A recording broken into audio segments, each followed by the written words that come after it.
पर्वताग्रे रथो याति भूमौ तिष्ठति सारथिः चलते वायुवेगेन पदमेकं न गच्छति अनेकसुशिरं वाद्यं कान्तं च ऋषिसञ्चितं चक्रिणा च सदाराध्यं यो जानाति स पण्डितः एकश्चक्षुर्नकाकोऽयं विलमिच्छन्नपन्नगः क्षीयते वर्धते चैव न समुद्रः न चन्द्रमाः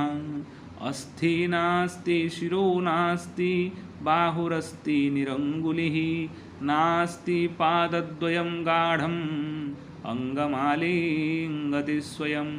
नरनारीसमुत्पन्ना शास्त्रे देहविवर्जिता अमुखी कुरुते शब्दं जातमात्रा विनश्यति अर्धचन्द्रः समायुगतं पुंनामच्चतुरक्षरं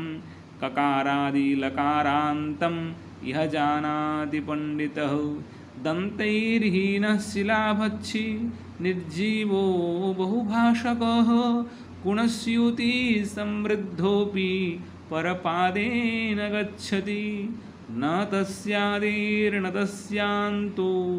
मध्ये यस्तस्य तिष्ठति तवाप्यस्ति ममाप्यस्ति यदि जानासि तत्पदम्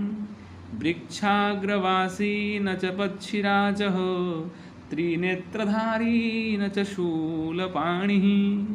त्वगवस्त्रधारी न च सिद्धयोगी जलं च बिभ्रन्न घटो न मेघः श्यामं च वर्तुलाकारं पुंनाम चतुरक्षरं शकारादिमकारान्तं यो जानाति स पण्डितः कृष्णमुखी च गौराङ्गी